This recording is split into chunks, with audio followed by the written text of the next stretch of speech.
Okay, everybody, good morning. I'm going to kickstart this session. So my name is Nicola Herdman. I'm an AEC consultant here at Pentagon Solutions, and I am your host today, along with Aisling in our technical team. So Aisling has the tough part. She's going to go through the demonstration, and I'm the lucky host. Okay, so I just want to give you a brief overview into who we are. For those who attended the last session, don't worry, I'm not going to go over the same thing. I'm literally going to give you a little overview into the company. So as you can see, we have 3 locations there. Our main office is in Belfast, where I'm from on this lovely wet day. But we have another 2 locations, one in Ireland, in Cork, in the Republic there, and also in London.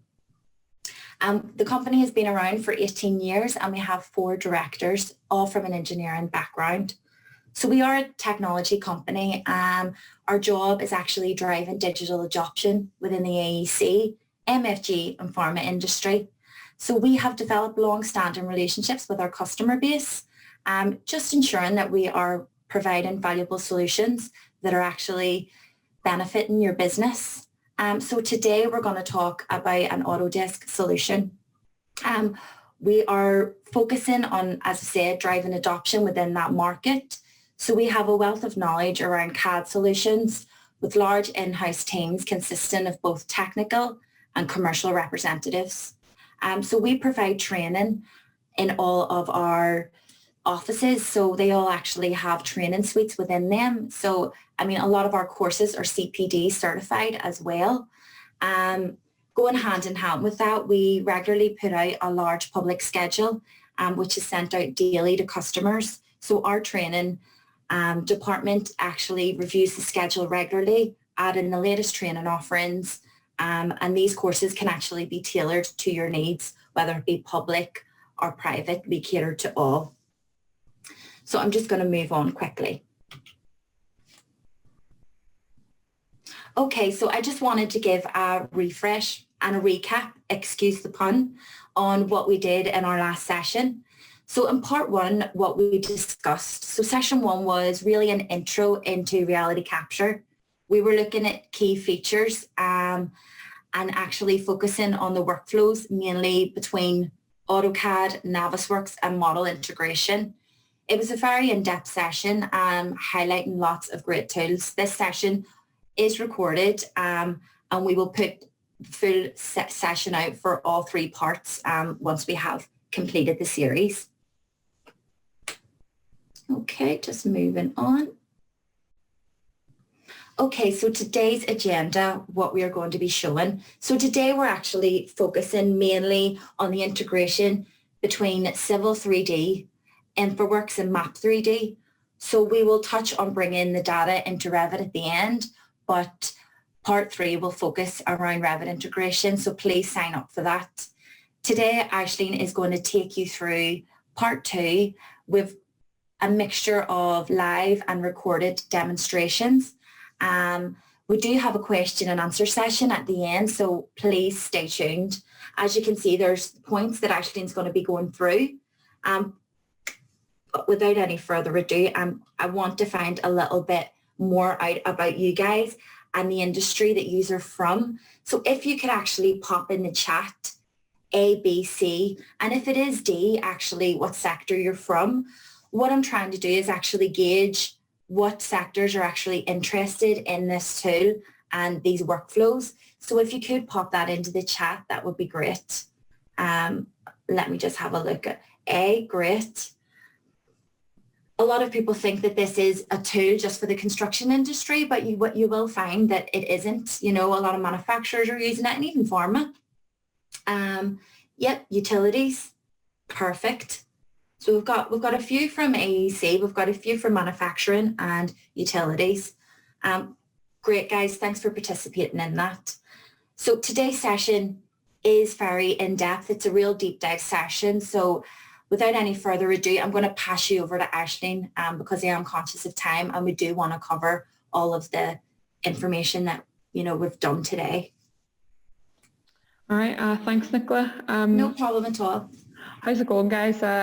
As Nicola said, my name's Ashlyn. I'm an AEC software consultant, so I'm going to be taking you through the technical aspects of ReCap and Civil 3D workflows today. I'll just move on the slides here. If any of you did join us last week, we introduced digital workflows and the terminology to you guys, but now we're going to reintroduce it. So it'll basically be last week it was discussed that businesses are aligning their processes with company outcomes and optimizing them to get the best efficiency and effectiveness using specific workflows. Now, we're more focused on the software side of things, so we are more in tune with discussing the integration aspects between platforms and kind of understanding sort of the best way to use and optimize the software to suit your needs. So with ReCap, it's multifunctional. You can associate ReCap information with AutoCAD, Navisworks, Civil, like,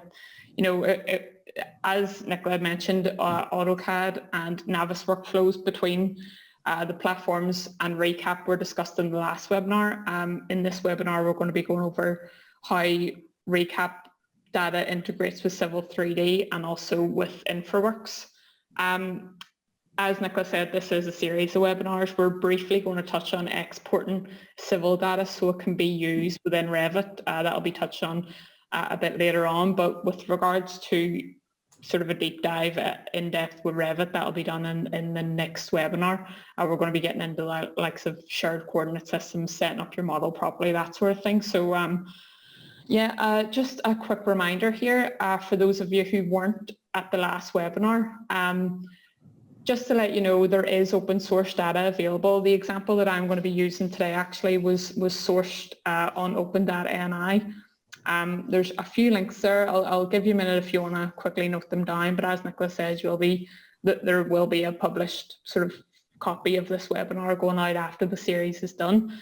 But even if you don't have survey data or anything like that, there are options available there to go and get what you need, and it is important to note that, say, sort of recaps or point cloud data, like people would, associate it with buildings and that sort of thing, but what we're going to go over today is showing how we've captured data for existing site conditions, and we're going to use that to actually get a real 3D usable model out of Civil 3D. So I'm just going to move on here.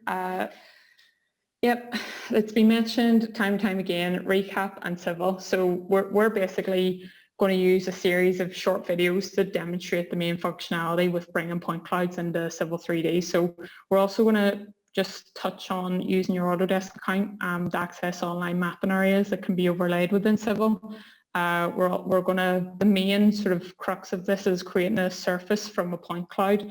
And this data is, it can be used and integrated with Civil 3D's essential functionality and that sort of thing. So I'm just going to start into the first video here. Okay, and let me just see, I'll just make sure it plays properly. The first thing we're going to do is create a new drawing based on a UK and Ireland template. It's important that, I'll just go back here slightly, it's important that this is sort of set up properly. Okay, we need to swap out to our planning and analysis interface, so this brings us into a map setup, and then it allows us to actually assign our coordinate system. Okay, so again, bringing into our plan analysis, we're going to assign our coordinate system. So if we go to our coordinate system, we can do a search for Ireland, and we can assign the appropriate coordinate system. So I'm going to select the TM65 Irish grid.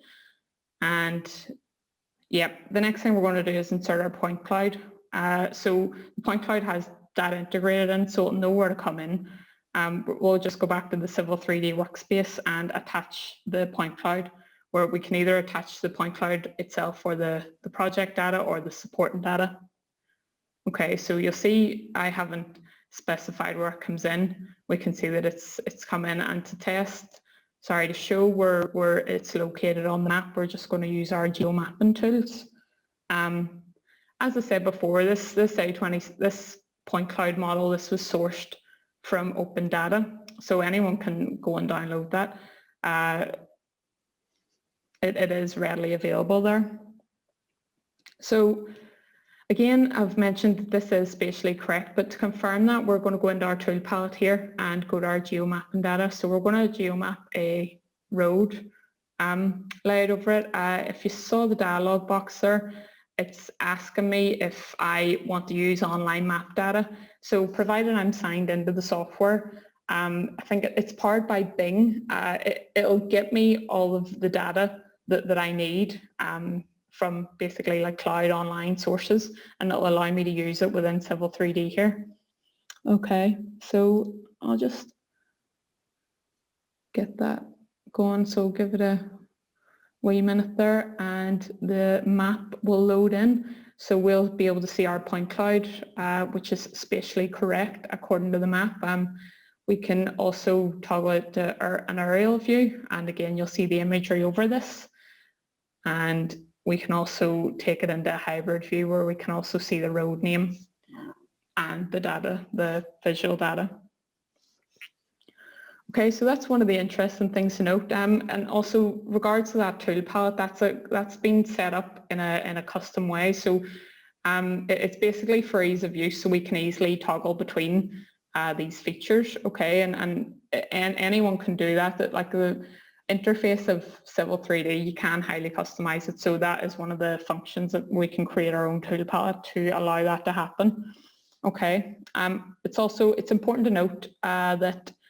Let me just play it again here. The coordinates are tracked in the background as well. So if we go into our track coordinate systems, you'll see that it's given me the latitude and longitude here, as well as the Irish grid coordinates. Okay, so that's really important to be aware of, just to make sure we can see the differences there, and we know that this has been set up in such a way that it's spatially correct. According to the grid system we want to work on. Okay, we'll just move on here. With regards to other sources of data, if you had orthophotography, we can also add this in. So we can go back over to our plan analysis tab, and we can bring in a data source. So it'll be images, and here you'll see that we have two images that are already like this is one I did earlier. So we have some 16 centimeter orthophotography from Ordnance Survey. So we can go ahead and insert that. So if you get these types of orthophotography data, these are already again spatially correct, and we'll see that when we bring them in. So I can insert these as geo-referenced images, like they know where they're going to come in, and we don't need to set up any coordinate system. So you'll see my point cloud there, and it's been overlaid onto this orthophotography data. Okay. So yeah, they know what coordinate system to come into. They've got the markers there. They're specific tiles. They know the size that they're supposed to be. It's very intuitive. Like it is a smart way to get the visuals into Civil 3D if you didn't have the Geo Mapping enabled and you already had that data. Okay, so you can probably actually just see there. Oh, sorry, you can probably actually just see there that they are a bit more recent than the online data, as if you see in this sort of middle area, construction work has already started. Like these were taken for to create a new road layout in this area. Okay. Yeah, so what we're going to do here, we'll actually just zoom back out again and detach the orthophotography from it just to see if the performance.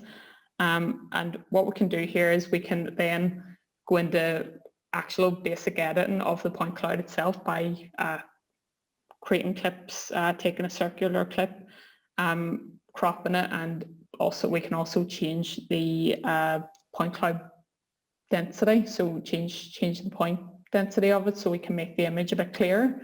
So you'll see that there, I can change the point size and it makes the image a bit clearer. Now obviously it'll be increasing the density of each individual point that we have, excuse me, each individual point that we have, but from a broader perspective it'll give you a clearer picture of what you're seeing, so it does have added benefit there. Okay, so that's basically just bringing point clouds into Civil 3D and how we can visualize them and see them according to real life coordinate systems. The whole setup of the likes of the coordinate systems is very important. So it's important to know kind of where you need it to be and what you need out of it before you even attempt to bring it in. So the template, the coordinate assignment, it needs to be set up properly. So we'll just move on here to creating a surface from a point cloud. So we can see that this is the one that we're working off here. What we're going to do, the long and short of it, is basically take a section of the ground, the grassy area, create a surface from it so we can use it as a 3D reference model, okay? Or not a reference model, we'll be able to edit it and get and show actual data from it. So just... So yeah, this is one of the things you should probably be most interested in doing in the software. So we're just going to go into create surface, okay, and we're going to call it existing ground. So because we've used the template, we have a broad spectrum of different styles available here. So you can see that we're going to select border, but you'll see in the drop down that there are plenty, and this is dependent on the template that you've chosen to create the model from, okay. So we'll select border, and for the render material, sorry about that, for the render material, we can make it whatever you want, but this is, we know it's going to be a grassy area, so we will just stick on the sort of grass section. So what we're going to do is go to next. We're not going to create the surface yet. You can see here at the minute, the point cloud area that I have, it's taken every piece of data, every point from that. You can see that I think that's what 8 million points that we've selected. If we change the distance between the points just on the right hand side and make it a bit broader, apologies, I'm not too sure why the slide keeps ticking on, but I'll try and keep this as smooth as possible, so I'm sorry about that. Yeah, sorry, I'll just wait for that to load again. And we'll just talk through it, the benefits of technology, eh? So yes, we can change the distance between the points here. So the points selected will then be a bit smaller, but as I said, this is for the entire point cloud that we've brought in. So what we're going to do is remove this, and we're going to actually just create a crop area of the section that we want to show within Civil 3D. Now I don't want a surface of this whole area, I want a surface of the small section. So I'm just going to add an area here, and it's allowing me to crop a section. So I'm going to crop a polygon here of just this grassy area and create a surface from that. Okay, and once we complete the shape, it'll bring me back into that dialog box. So yeah, it's still giving me, that's about 1 million points. The distance between it is still the default one. So I'm just going to toggle about and change it. So 0.2, we'll see that the total number of points is smaller. We're going to keep it at 0.5 here. And that's about 50,000 points that we've got. So it's still quite a lot. This will process in the background and it'll let us know when it's been done. When it is created, you'll be able to see a faint outline of it. The notification bloom will give you an option to zoom in, but what we're going to do is we're just going to hide the point cloud itself so we can see the surface, and you can see here that it's been created. Now if I select that object, I'll be able to change the properties of it, so I'll be able to change the actual contour definition. At the minute there you can see the different options that we have available. The 0.1 to 0.5 is a bit too dense, so we'll just keep it 1 and 5 for now, and you can see there that a surface has been created. Okay, it's actually, it is quite useful, and it is a few very straightforward steps to get usable data out of these surveys, you know. So what we're going to do is actually go into how we integrate this new sort of 3D model with Civil 3D essential functions. So sorry, hopefully this video doesn't have any trouble playing at the minute. So what we're going to do here is create a polyline across the site. So we're basically just going to try and get a quick profile of the site. Again, you can use that in polyline. This is basically just a very quick method of doing it, but if you wanted a more permanent method, that can also be done as well. So yep, if we go back to the Home tab and use the horizontal alignment tool, so we can ask it to give us a simple alignment. Okay, the alignment creation, so we'll give it a simple alignment.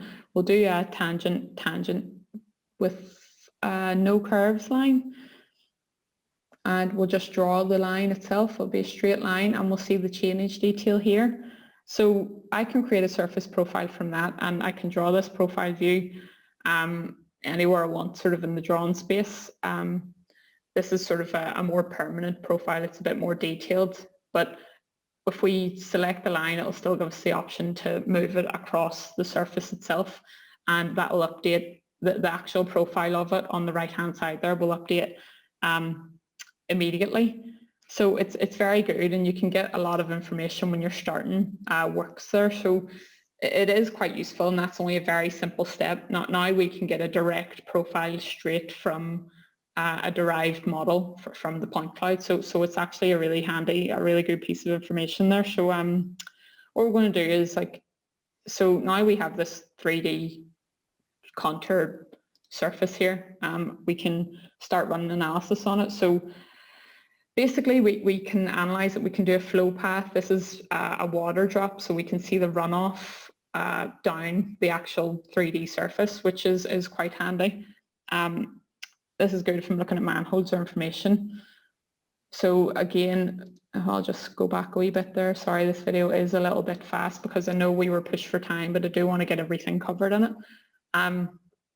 We can add a label here. So I can take any surface and get the spot elevation for the surface. And if we take the actual appearance down to a 2D wireframe, we can see the text in those levels. So it is really handy. I can take this level and move it, and I'll update in sort of, it'll give me a live update according to the 3D model of what the actual elevation is, which is great. So it's feeding back live information.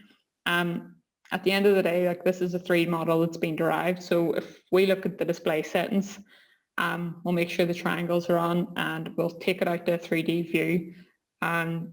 Sort of, if we right click and select it in the object viewer, you can see what it actually looks like in the 3D view. And within a realistic view that we have here, it's basically, it's so rich with information that, you know, we can now use this as a complete civil 3D surface model. Okay, so that's again showing how we can integrate these essential functions, like getting the water runoff, actually getting spot elevations for these various contour surfaces, and how we can actually use them in our model. So we'll move on here, and the last thing that I'm going to show you, or not the last thing with regards to civil here, is a LandXML file and importing it to Revit. So basically how we bring this data into Revit is the beauty of it is that you can create a file here that is basically, it can cross-pollinate with any other sort of CAD systems that can read it. So LandXML is literally just a text file. So it's a file format that contains data. It's been created in the civil program. So you'll see the screenshot here. Like this is what the LandXML file looks like for a surface, and it's effectively a collection of surface points relative to XYZ. So Revit can read this and understand it and create a surface from it. We'll just show you that here now. So what we're going to do is, at the minute in this video, we're still in civil, and we can use the civil 3D cloud services to export this surface out and give it to any Revit users so they can model from it. So we're going to output and export the LandXML. We're going to make sure none of these are checked, and we only want the existing ground here. So we'll just export that A26 model here as October 2020, and we're just going to save it. So we'll just let that export out. It's a very simple process to get that surface data out of Civil 3D, which is really handy. Now we're going to go into Revit, and we're going to import our LandXML file. So it's very important that we have the coordinates set up, and if we can see, if you look at that survey point, I have the correct Irish grid coordination. You just see here I have the correct elevation, the Irish grid coordination. So this sort of aspect of it will be going into a bit more detail in that in the next webinar, okay? So just bear that in mind if that's something that you do need more information on. We will be covering it in the next webinar. Okay, so what we're going to do is we are going to go into Site Designer here at the top, and we're going to import LandXML. So we're going to make sure it's by survey point, and we're going to click on the 3 dots and we'll pick up our A26 file that we just made. So yeah, we'll hit OK, and we'll bring it in as existing ground and add it as a new topo surface. Okay, so it's going to be processing the points, and we'll give it some time. So if it takes a while, that's fine. So realistically, the software has to build the surface again from the text file, and then it has to generate in Revit. Sorry, I'm not too sure what's happening with these videos, so I apologize for any delays or hiccups there. So we'll just move on here, we'll let it progress. So again, as I said there, Revit is building the triangulated surface from that text file. All those points, it's reading them and then it's trying to generate it. So it could take a while depending on the size of your model, okay? So once it's imported, sorry, I'll just let that load again there. Yeah, we'll just watch it import. So the import process is done. Once it's imported, it has come in spatially correct according to the Irish grid coordinates. So we can take this out to a 3D view and you can see the pitted regions here and stuff. So the quality of this import is reflective of how clean the point cloud is. We'll take it into our east and north views here. You can see how the profile changes over these elevations.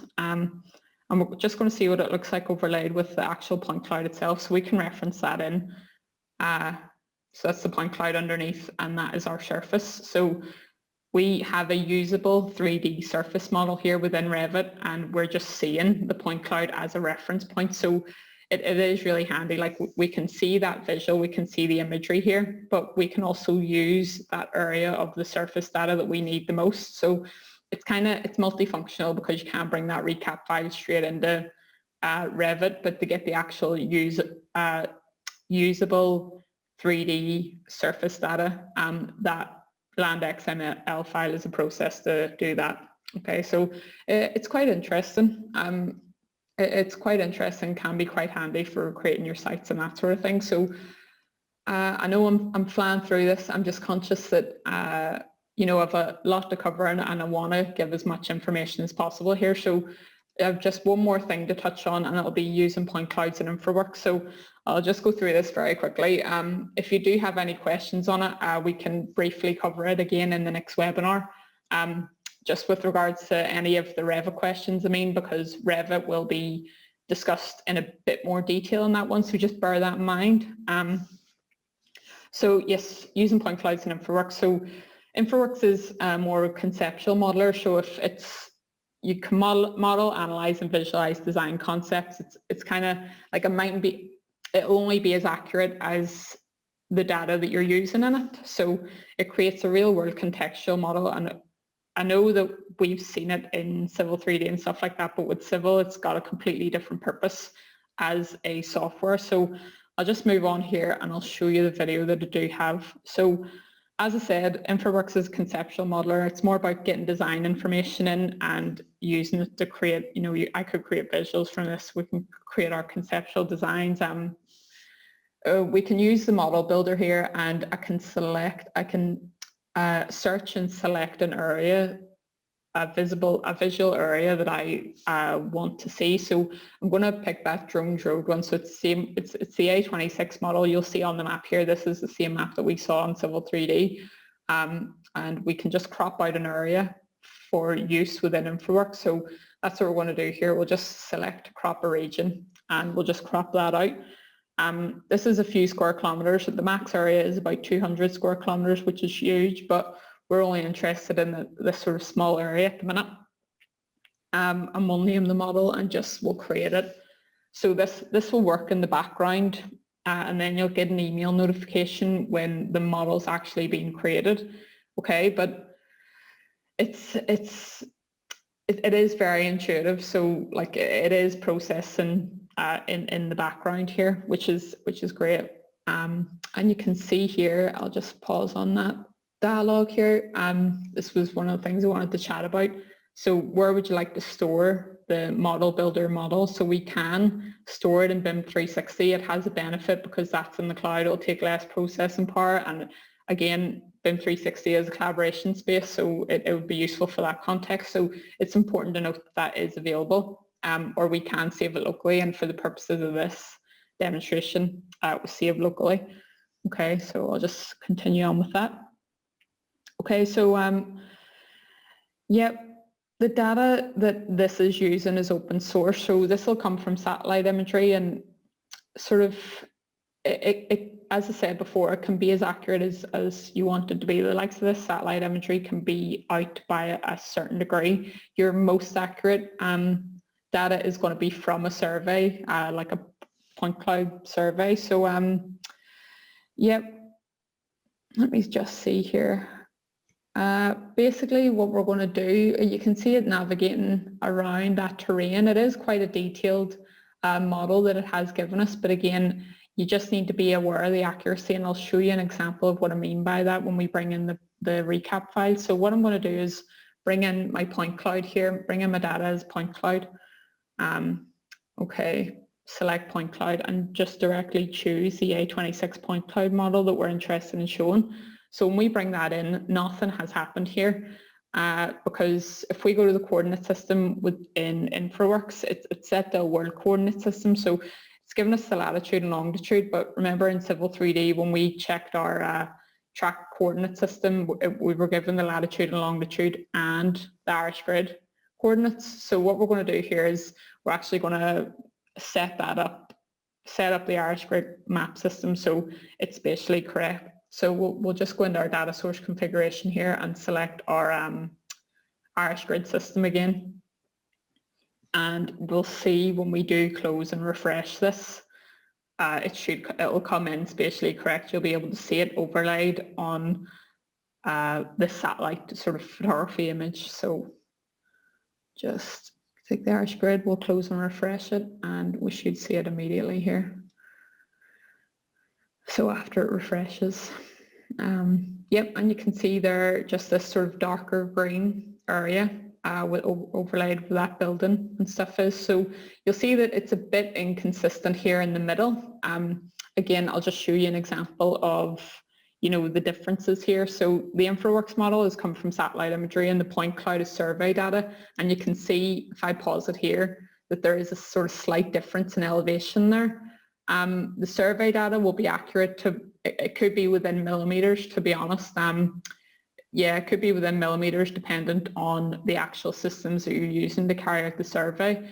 Whereas the likes of what we've got here, the actual satellite images, you know, they could be accurate to, you know, within say 5 to 7 to 10 meters or something like that. So it is important, depending on how accurate you want your model to be in InfraWorks, you need to pick your sort of model files wisely. Yeah, again, it is quite important that. So let me see. Yeah, that's I think that is about all we're covering then within InfraWorks. As I said, InfraWorks is a conceptual modeler. It's not really the same as the likes of Civil 3D, where we can completely analyze our surfaces and things like that. If in a civil context, like this is quite different, but this is just showing the process of bringing this information in.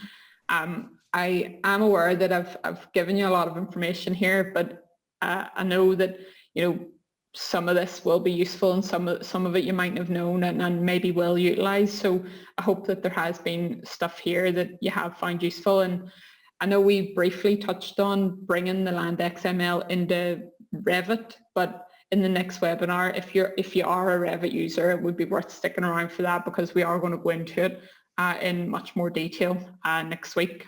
Okay, I'm just going to pass you back over to Nicola here. I think I have sort of got out of my time here. So I hope you did find that useful. You there, Nicola? Yes, I'm here. I'm just wanting to click on to the next page. Yeah, no. Okay, thanks so much for that, Aisling. Again, that was really insightful information into how ReCap can actually be used and its capabilities. Guys, as I've said, this is a 3-part series. So we're closing off the series with our final session. And that session is actually running on Monday, the 23rd of November. Same running time, 11 a.m. So this session is a deeper dive session into ReCap, Revit, integration workflows. So sorry, I said that backwards. It's actually Revit and ReCap integration workflows. So you can sign up for that today. The link is actually in the chat. And it just means that you're actually continuing in our ReCap journey and our 3-part series. So it means that we are always referencing back to part 1, part 2, part 3. We didn't want to do it in a one big session because it would be too much. So we've broken it up into a series. So I hope that you guys are liking the series so far. If there's anything that you would like us to show, please do get in touch. We'll be happy to look at it for the next session. We're not quite finished yet. I'm just going to go on to the next slide here. If it would move, there we are. So contact the team. So what I really want to say here is if you do have any questions or needs around ReCap workflows, whether it be to help kickstart your journey in ReCap or whether it be to progress a project, please let me know. We have hands-on experience in this area with great customer references from services we've actually delivered previously in projects. So remember, ReCap is actually included in your collection software. So please utilize it. Make sure you are getting a return of investment for your software purchases. What I will say is be careful on your usage, especially around cloud credits. So we do have a new training schedule out, guys. It's actually running from November to January. So we will be sending out a new schedule this week. So do get in touch if you have any training requirements, whether it be bespoke or actually just generalized public training. What I'm going to do is I'm going to click into the next session, which is some questions. I can see we've already got some questions going here. Let me see what those questions are, if I can get into it. Okay, so a question from John. How can you purchase ReCap? Sorry, I've just clicked out of the webinar there. Aisling, could you go back in and just sort that for me? I'm not too sure what's going on my side, but John, your question, how can you purchase ReCap? So the answer is ReCap is actually included in an AEC collection and a product design collection. Whether you want a 1-year or a 3-year term, they're available in both. You can actually purchase ReCap separately as well. If you need it for a project, let's say on a 1-year term or a 3-year term, a lot of customers are actually doing a 3-year term because you're avoiding inflation, and it means that if it is for a project, you can handle your cash flow and budgets, etc. So it is really good. There is actually a saving on multi-term use. But yeah, the short answer, you can get it in a product design collection, an AEC, or you can purchase it as a single seat of ReCap Pro.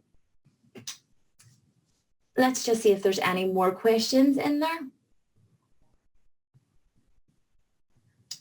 Aisling, can you see any? I'm sorry, but my No, I don't have any on my end here. Actually, I can't see anything. I'm not too sure what happened there, but I think Zoom will take a log of any questions, and we can address them maybe at the start of the next webinar. Yeah, well, John, hopefully I've answered that question for you. As I say, I will be following up with everybody on a one-to-one basis, anyone that's attended. The link is in the chat there. If you guys want to subscribe to the final session, please do. And please stay on the ReCap journey. But thank you so much for your time today. Really appreciate it. And have a lovely rest of your day. Thank you. Yeah, thanks, guys. Thank you. Bye.